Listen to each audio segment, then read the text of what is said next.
Happy Lord's Day, everyone. Welcome to our online worship celebration. So as we come together to sing and worship, let's be thankful in our hearts. Psalm chapter 149 verse 3 says, "Let them praise His name with dancing and make music to Him with timbrel and harp. Sing with joy and feel free to dance because we're in the presence of God." Let us all forget about our worries and just focus on the love around us. Our worship is like a beautiful song of thanks telling God how much we appreciate Him. Every note, every word is a way of saying thanks. In this special time, let's find comfort and strength. Worship with all your heart because we're surrounded by grace. Let us all give praise to our God.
Sa mga nais po magpaabot,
truth and gold. Your plans are greater than all.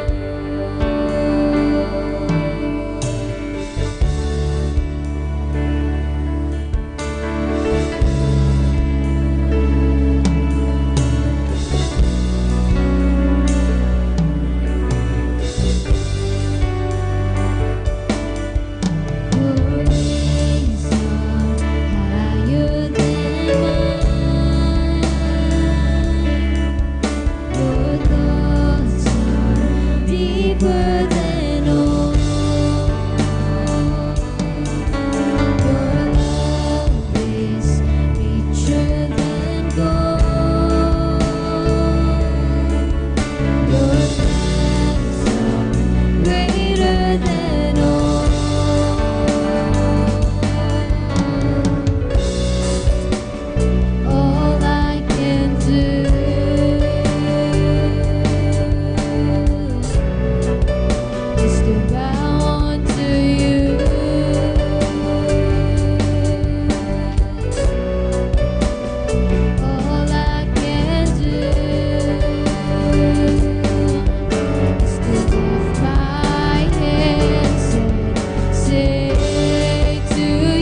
deeper I surrender all. Your love is richer, your plans are greater. I surrender all. Your ways are higher, your thoughts are deeper. I surrender all. Your love is richer, your plans are greater. I surrender all. Lord, I surrender, I surrender, I surrender all. Lord, I surrender, I surrender, I surrender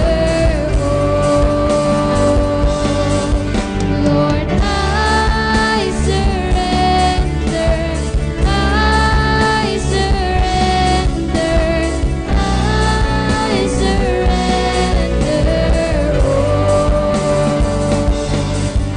Lord, I surrender, I surrender, Lord, I surrender,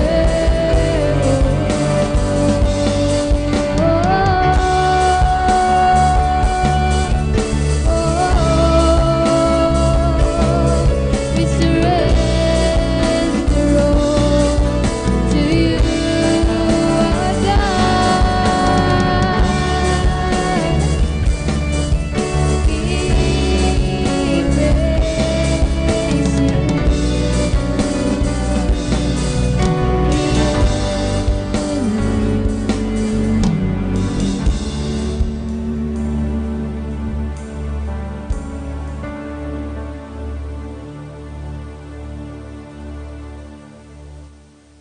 Let us proceed to our communion. On the night that he was betrayed, Jesus ate his last supper with his disciples.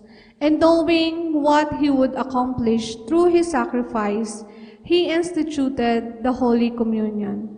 In Luke 22, verse 19 to 20 says, "And he took bread, gave thanks and broke it, and gave it to them, saying, 'This is my body given for you. Do this in remembrance of me.' In the same way, after the supper, he took the cup, saying, 'This cup is the new covenant in my blood, which is poured out for you.'" His loving instruction is that we are to remember him as we partake of the Holy Communion. Jesus wanted us to be conscious of how his body was broken for our wholeness, and his blood was shed for the forgiveness of our sins. And whenever we partake in this consciousness, we proclaim the Lord's death till he comes. Dear Lord Jesus, we come to you and remember all that you have done for us on the cross. Thank you for loving us so much. You gave up heaven for us. Thank you for allowing your body to be broken so that ours might be whole. As we partake of the bread, we are declaring that Jesus' health and divine life flows in our mortal bodies. No sickness can remain in our body, because the same power that raised you from the grave flows through us. By your stripes we are healed, and when we partake of the cup, we are declaring that we are forgiven and have been made righteous. Your blood has redeemed us from every curse, and today we can freely receive all the blessings that come from you. Amen. Let us eat the bread and drink the cup.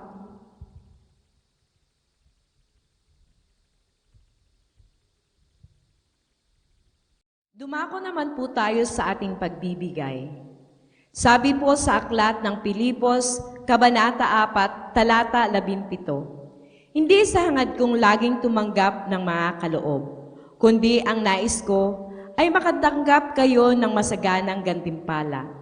Mga kapatid ko sa Panginoon, sa atin pong pagbibigay, hindi po nangangahulugan na binabawi ng Panginoon ang mga blessings na ipinagkakaloob niya sa atin. Tandaan po natin na ang lahat ng meron tayo ngayon ay galing sa kanyang biyaya at grasya.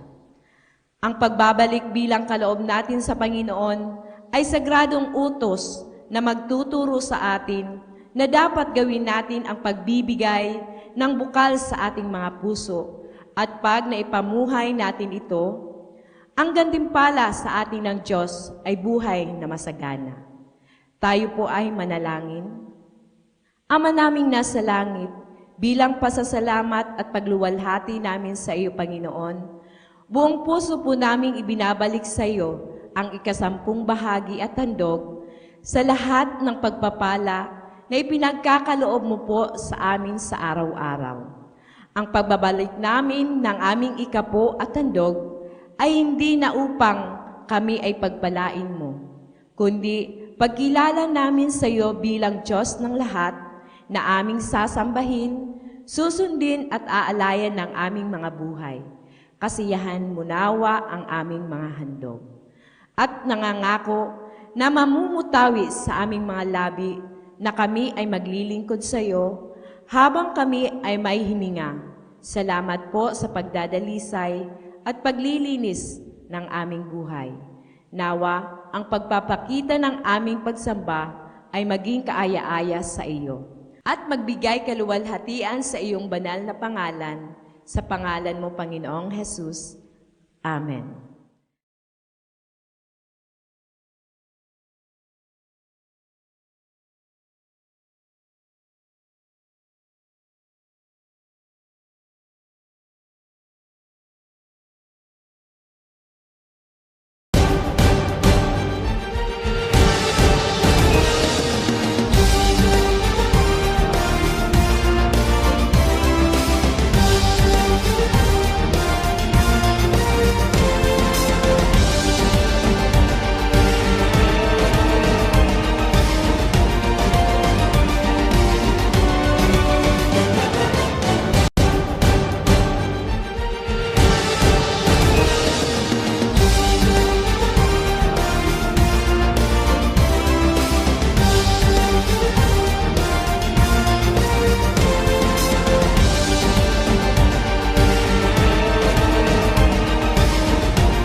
Happy Lord's Day po sa inyo pong lahat. Pagpalain po tayo ng Panginoon sa araw na ito. Nais ko pong magbahagi po sa inyo ng napakahalagang mensahe patungkol po sa stewardship, sa pagiging isang mabuting katiwala. My topic is entitled, A Good Steward. It's found in Matthew chapter 25, verse 14 to 30. At ito pong sabi ng Bible, Again, it will be like a man going on a journey who called his servants and entrusted his property to them. To one, he gave 5 talents of money, to another 2 talents, and to another 1 talent, each according to his ability. Then he went on his journey. The man who had received the 5 talents went at once and put his money to work and gained 5 more. So also the one with the 2 talents gained 2 more. But the man who had received the 1 talent went off, dug a hole in the ground, and hid his master's money. After a long time, the master of those servants returned and settled accounts with them. The man who had received the 5 talents brought the other 5. Master, he said, you entrusted me with 5 talents. See, I have gained 5 more. His master replied, Well done, good and faithful servant. You have been faithful with a few things. I will put you in charge of many things. Come and share your master's happiness. The man with the 2 talents also came. Master, he said, you entrusted me with 2 talents. See, I have gained 2 more. His master replied, "Well done, good and faithful servant. You have been faithful with few things. I will put you in charge of many things. Come and share your master's happiness." Then the man who had received the 1 talent came. "Master," he said, "I knew that you are a hard man, harvesting where you have not sown and gathering where you have not scattered seed. So I was afraid and went out and hid your talent in the ground. See, here is what belongs to you." His master replied, "You wicked, lazy servant! You knew that I harvest where I have not sown and gather where I have not scattered seed. Well, then you should have put my money on deposit with the bankers, so that when I returned, I would have received it back with interest. Take the talent from him and give it to the one who has the 10 talents. For everyone who has will be given more, and he will have an abundance. Whoever does not have, even what he has will be taken from him. And throw that worthless servant outside into the darkness, where there will be weeping and gnashing of teeth." My topic is about stewardship. Being a good steward. Magandang umaga po sa ating lahat, mga kapatid, at higit sa lahat sa ating buhay na Diyos. When we say parable, it means a short story using a physical illustration with spiritual or heavenly meaning. Sa binasa nating talinghaga, may nais ituro ang ating Panginoon sa kanyang mga alagad na applicable din sa buhay po natin sa kasalukuyan. Ano po bang sabi ng talinghaga? A certain man, a master, owns properties. The master entrusted his properties to his servants, each according to their abilities. And see, upon receiving, each servant went on his way and did what he decided to do with the properties. And after a long time, the master returned and asked his servants to report on what happened to his properties. The master took away the property that was not invested and threw the servant who did nothing out of his house. Ano po ba ang mensahe ng talinghaga? Mga kapatid, there are two things we can do with our life. We can invest it or we can waste it. It is up to us kung paano natin gagamitin ang buhay na pinagkatiwala ng Panginoon sa bawat isa sa atin. Pwede mong i-invest ang buhay mo o pwede mong sayangin ang buhay mo. And through this parable of the talents, mabubuksan ang ating kaisipan patungkol sa mga bagay na tinanggap natin mula sa ating Panginoon. Nabanggit po dito sa parable ang word or yung object na talent. What is a talent? Sabi po, it is a commercial weight or a unit of mass or timbang, and it is usually used sa timbang ng mga precious metals during ancient times. Example, a talent of gold, a talent of silver. Depende ito sa bansang gumagamit, pero it could be equivalent from 26 to 60 kilograms. Pero ang malinaw ay ang isang talent ay katumbas ng isang napakalaking halaga. Malaki ang halaga ng isang talent. For this particular message, a talent symbolizes many things. Ang talent ay sinisimbolo ng maraming bagay. Ano po ba ang mga katotohanan at prinsipyo na ipinapakita sa pamamagitan ng talinghagang ito?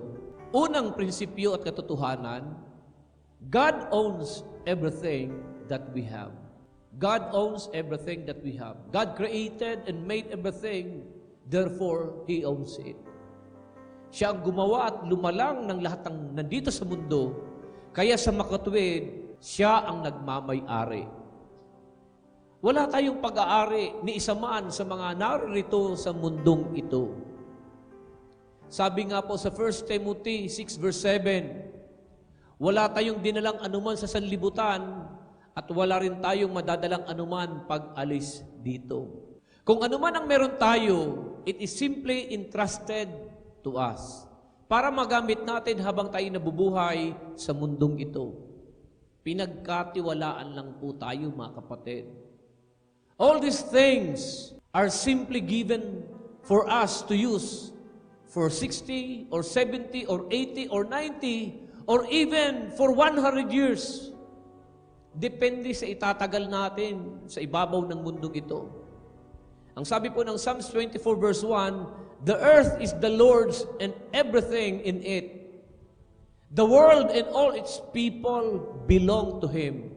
Ang buong daigdig at ang lahat ng naroroon, ang may-ari ay si Yahweh na ating Panginoon. Malinaw po sa verse na ito kung sino ang nagmamay-ari sa atin at ng lahat ng bagay na mayroon tayo. Ito po ay ang ating Panginoong Diyos. Siya ang may-ari ng buhay mo, ng kabuhayan mo. Siya ang may-ari ng lahat. In our passage, sa verse 14, ang sabi doon, "Again, it will be like a man going on a journey who called his servants and entrusted his property to them." Dito po sa verse na ito, makikita natin ang dalawang karakter. Yung master, yung Panginoon, at yung mga servants. Plus pa yung object na sentro ng parable, yung talents or properties. The master symbolizes God, and His servant symbolizes us. And the properties na pinagkatiwala niya ay nagsisimbolo naman ng lahat ng bagay na meron tayo. Kung paano ang master ang totoong may-ari ng mga properties na ipinagkatiwala niya sa kanyang mga servants, ganun din naman ng lahat ng bagay dito sa mundo ay pag-aari ng Diyos at ipinagkatiwala lamang sa atin, mga kapatid. We are not owners. We are merely stewards or taga-pamahala. Our first truth or principle is very clear. God owns everything we have. Pangalawang katotohanan o prinsipyo, God has given us gifts according to our abilities. In Matthew 25 verse 15, to one He gave 5 talents of money, to another 2 talents, and to another 1 talent, each according to his ability. Then he went on his journey. One servant received 5 talents, another 2 talents, and another 1 talent. Sabi nga natin, this property symbolizes everything that we have. It could be skills, resources, abilities, opportunities, or gifts. Even our children, our businesses, our job, our time. Lahat ng kung ano meron tayo. Dunong mo, lakas mo, talento mo, husay mo, oras mo, mga anak mo, kabuhayan mo, tindahan mo. Pagmamayari ng Panginoong Diyos, pinagkatiwala lang tayo. Yes, we are all created by God. But we are created for different purposes. Hindi man pare-pareho ang ibinigay ng Lord sa atin, pero malinaw na lahat tayo ay binigyan. You have some talents, and I have some talents. May gifts ka, may gifts din ako. One may have been entrusted with few things, others may be more. Hindi po natin pwedeng sabihin na merong tao na walang talentong ipinagkaloob ang Panginoon. Sabi po ng Romans 12:6, we have different gifts according to the grace given to each one of us. We are all unique because God has given us different gifts according to our abilities. Kaya hindi natin dapat kinukumpara ang ating sarili sa iba na pwedeng maging sanhi ng inggit. Dahil kung paano na iba-iba ang ipinagkatiwala ng master sa kanyang mga servants, ganun din naman na iba-iba din ang ipinagkatiwala ng Diyos sa bawat isa sa atin. Each one was given according to our ability and according to our purpose here. Tandaan, you cannot have it unless God decides that it is for you. Unless it is according to God's plan sa buhay mo dito sa mundo. Ito ang pangalawang katotohanan o prinsipyo na napakalinaw. God has given us gifts according to our abilities. Along with these gifts, God has also given us free will. Kaya ang ating pangatlong katotohanan o prinsipyo ay ganito. Pangatlo, we can decide on what to do with what God has entrusted to us. In Matthew 25:16, the man who had received the 5 talents went at once and put his money to work and gained 5 more. So also the one with 2 talents gained 2 more. But the man who had received the 1 talent went off, dug a hole in the ground, and hid his master's money. Kung mapapansin po natin mga kapatid, walang ibinigay na specific instruction ang master sa kanila. Pero ang bawat isa sa kanila ay may ginawang aksyon pagkatanggap nila ng talento. Sabi ng verse 16 at 17, the servants with the 5 talents went at once and put his money to work, and the same thing din po ang ginawa ng servant with 2 talents. Meaning, hindi sila nag-aksaya ng panahon, kundi kumilos agad sila at nagkaroon ng magandang resulta ang kanilang ginawa. They made double whatever their master has entrusted them. Yung 5 talents ay naging 10 at yung 2 talents ay naging 4. But what about the third servant? Ginawa ba ng pangatlong tauhan kung anong ginawa ng mga kasamahan niya?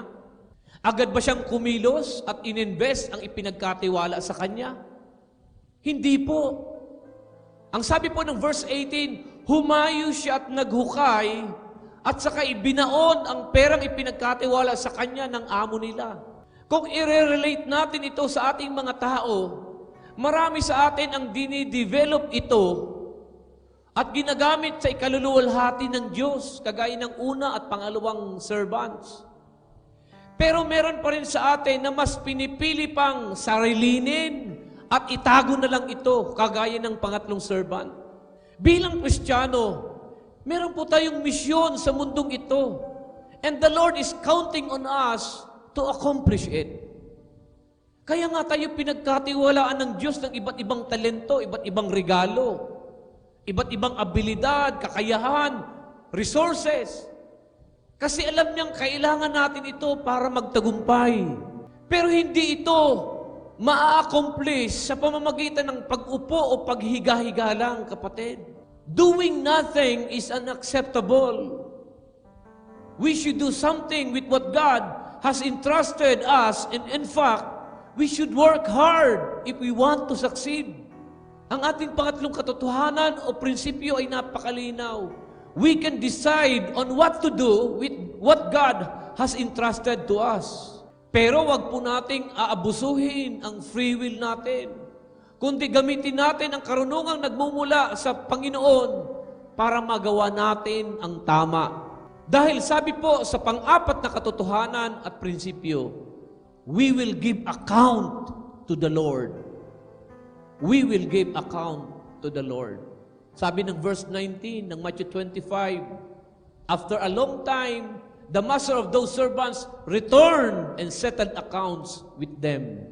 So muling bumalik ang master at nais niya na mag-report ang kanyang mga tauhan. Ano na ba ang nangyari sa kanyang mga properties? He wants them to report and he is expecting a return of investment. Inaasahan niya na may tinubo ang mga ari-arian niya. The same thing sa mga talents or gifts na ibinigay ng Panginoon sa atin. He made an investment in us. Namuhunan ang Diyos at ginamit niyang kapital ang mga ipinagkaloob niya sa atin. Sa isa namuhunan siya ng mga talento, kakayahang umawit, kakayahang maghayag, kakayahang magturo, kakayahang sumayaw at iba pa. Sa isa, namuhunan siya ng material na bagay, magandang trabaho, malaking bahay, malaking sweldo, magarang sasakyan. Sa isa, namuhunan siya ng malayang oras, malakas na pangangatawan at marami pang iba. And God wants to have a full account of His investments. And He is also expecting a return. Walang pinagkaiba yan sa isang negosyante na namumuhunan.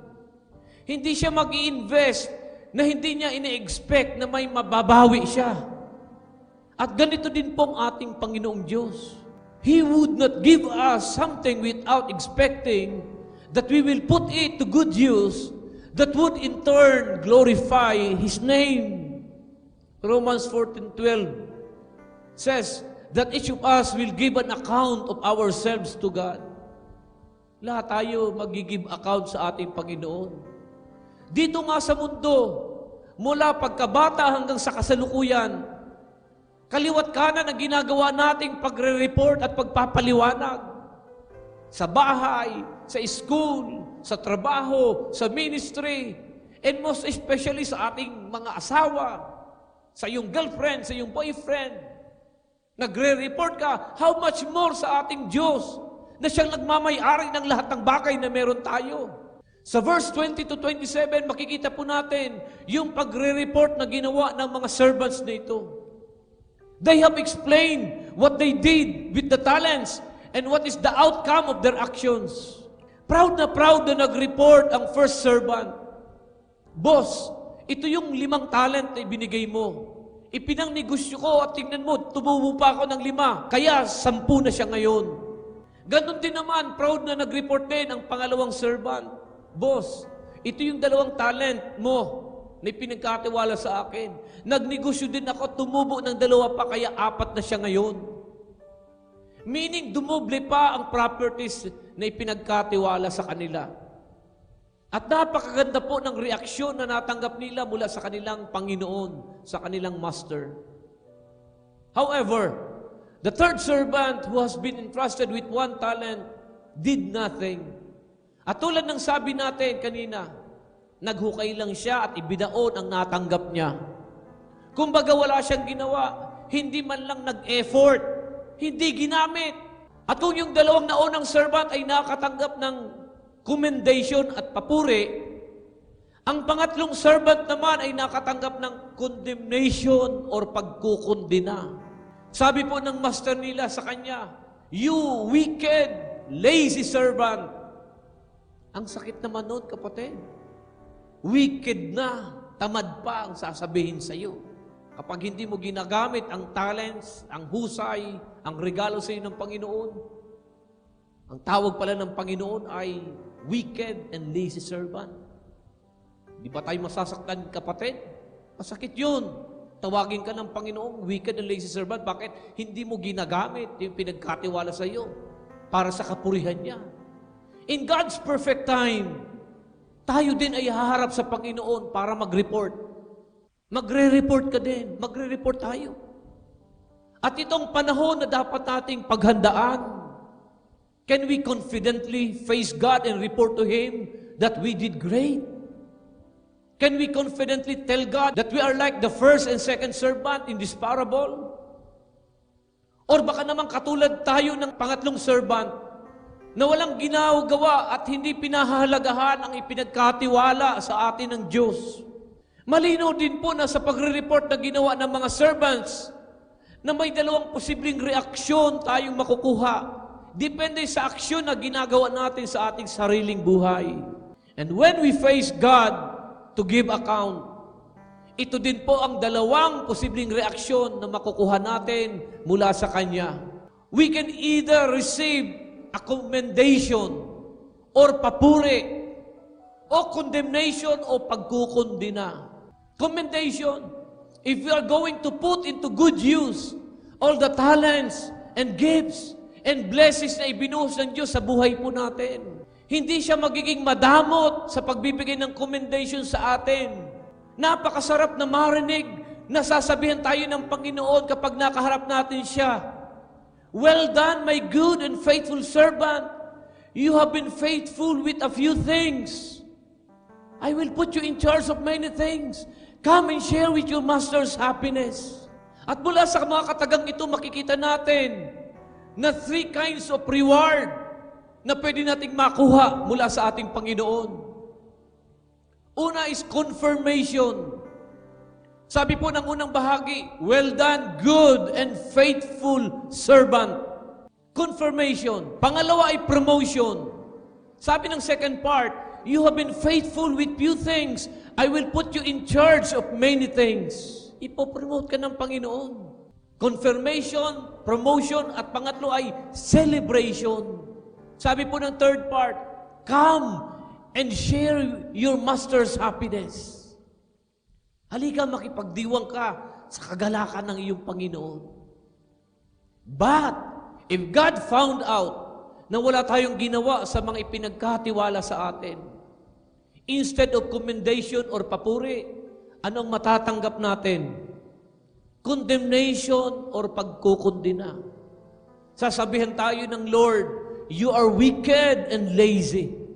Nadudurog ang puso natin kapag narinig natin itong sinasabi ng mga boss natin. Masasabi natin ang sakit-sakit namang magsalita, para naman akong hindi tao kung pagsabihan ng ganon. Pero what more kung ang mismong Diyos na ating pinaglilingkuran, sa Kanya natin maririnig ang mga katagang ito. Mas 100-folds ang tindi ng sakit nun, mga kapatid. Kahit gaano tayo kamahal ng Diyos at kahit gaano siya katyaga sa atin, He will call us wicked and lazy if we are not going to do anything to develop and use what He has given us. Ang pang-apat na prinsipyo at katotohanan ay napakalinaw. We will give account to the Lord. At ito ang yugto sa ating buhay na kailangan nating paghandaan. Nasain natin na makatanggap ng commendation mula sa Panginoon sa oras na magsulit na tayo sa Kanya. Dahil kung hindi, ito yung panglima. God can take away what we have and cast us out of His kingdom. This is a grave warning for all of us. Sa ating parable, when the master found out na walang ginawa ang pangatlong servant niya sa pinagkatiwala niyang property, talento o regalo, anong nangyari? He was condemned. Sabi nga po natin kanina, sinabihan siyang wicked na, lazy servant pa. But wait, there's more. After the condemnation, may ginawa pa ang kanyang master sa ibinigay sa kanya. Sabi ng verse 28 to 29, binawi ang nasa kanya at ibinigay sa kasamahan niya na meron ng 10 talents. Kung titingnan po natin, parang hindi fair. Yung meron ng marami, mas dinagdagan pa at lalong dumami ang kanya. Samantalang yung meron ng kakaunti ay nawalan pa. Pero alam niyo po mga kapatid, this is only fair. This is the justice of God. If you are faithful with what little you have, you will be given more. If you are unfaithful with what you have, kahit na konti na lang yan, it will be taken away from you. Kukunin yan sa iyo ng Panginoon. Yung isang talento na meron siya, dahil hindi niya pinahalagahan, hindi niya pinalago, hindi niya ginamit, kinuha pa sa kanya at ibinigay sa unang servant na meron ng 10 talents. Sa atin pong buhay, yung oras, pera, kalakasan, talento, husay, kakayahan, kung hindi natin gagamitin sa tamang paraan or totally hindi natin gagamitin para sa kaluwalhatian ng Panginoon, tuluyan itong mawawala sa atin. We will lose it and it will be taken away from us. Tandaan po natin mga kapatid, God has the right to take away anything that we do not use for His glory. Sabi nga po sa Job 1:21, the Lord gave and the Lord has taken away. Ang Diyos ang pinagmula ng lahat ng meron tayo. Kaya may karapatan siya na bawiin din ito sa atin. Kung makikita niya na hindi tayo deserving para dito. Halimbawa yung ating boses, ang ating katalinuhan, ang ating talento, ang ating lakas, ang lahat ng ating abilidad sa pagsayaw, sa pag-awit, sa pagtugtog, sa anumang mga regalo na ating natanggap, sa mga skills na meron tayo, mga husay at abilidad na meron tayo, even the opportunities na ibinigay sa atin, sa trabaho, sa ministry. Kung hindi natin ginamit, mawawala ito sa atin. We either use it or lose it. Gamitin mo or mawawala ito sa iyo. But wait, there's more again. After the condemnation and after the taking away of what we have, this is the ultimate punishment. Ang sabi ng verse 30, iniutos ng master na palayasin ang wicked and lazy servant, and he was put outside the house. Ito po mga kapatid, should serve a warning to all of us. God has given us something, and He is expecting for us to use it for His glory. Huwag nating hayaan na malugi ang investment ng Panginoon sa atin dahil matinding kaparusahan ang naghihintay sa atin. 2 Corinthians 5 verse 10 says, "For we must all stand before Christ to be judged. We will each receive whatever we deserve for the good or evil we have done in our bodies." Kapag nireject natin at hindi pinahalagahan ang mga bagay na pinagkatiwala sa atin ng Diyos, tulad ng ginawa ng pangatlong servant, either because we are too lazy or afraid, then yung mismong buhay na meron tayo ay siyang kukunin sa atin. Sa halip na eternal life ang makuha natin, we will be cast out into eternal darkness where there will be weeping and gnashing of teeth. Ang panglimang katotohanan o prinsipyo ay napakalinaw. God can take away what we have and cast us out of His kingdom. Habang tayo ay nasa mundo, we should live a life na karapat-dapat para sa pagtitiwala ng Diyos sa atin. Tingnan natin ang ating mga buhay. Are we already developing and investing all the things that God has given us? Or baka itinatago lang natin at wala tayong ginagawa?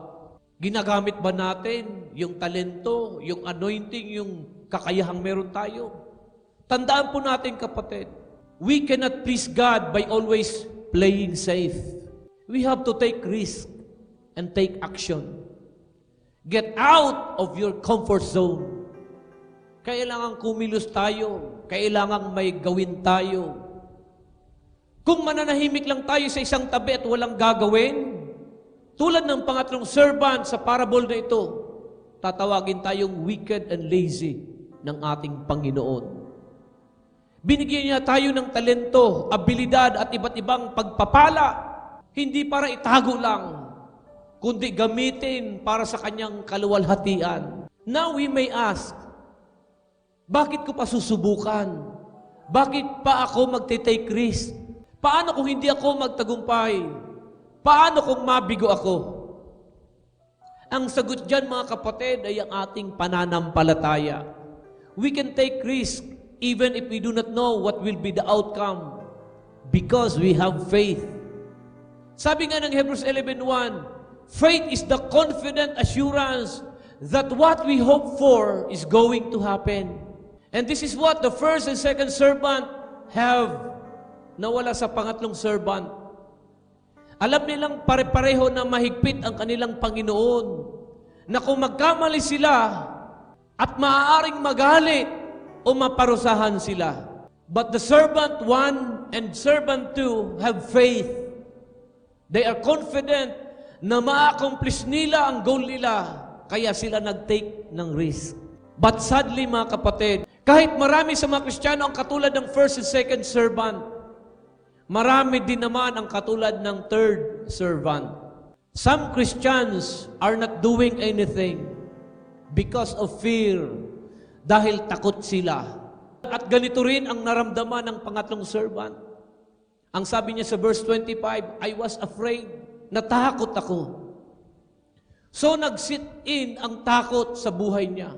And in the end, hindi niya na-satisfy or na-meet ang expectation ng kanilang Panginoon.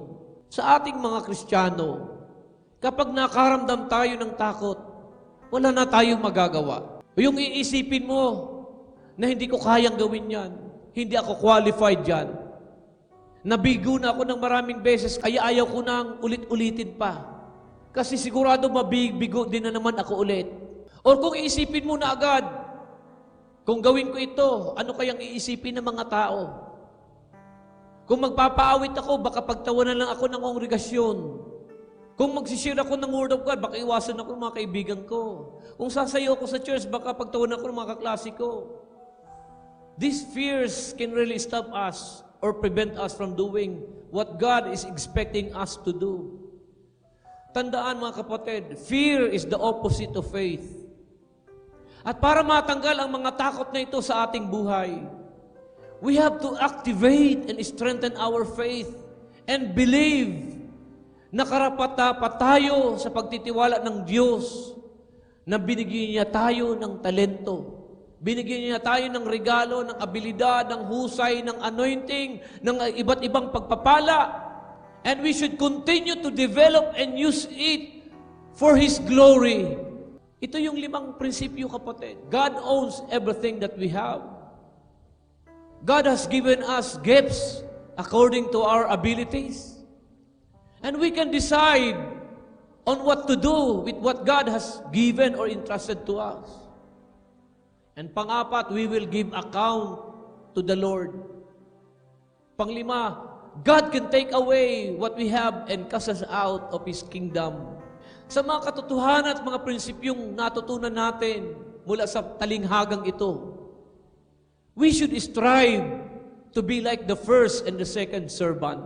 Mga disipulo, mga Kristiyano, mga anak ng Diyos, hindi na po itong panahon para maging relax at magpatumpik-tumpik na lang. We should work at once and take action immediately. God has given each one of us certain gifts and talents. We should develop and use them. Hindi lang natin dapat itago at sarilinin. Kailangan gamitin ito para sa ikaluluwalhati ng ating Diyos na pinaglilingkuran.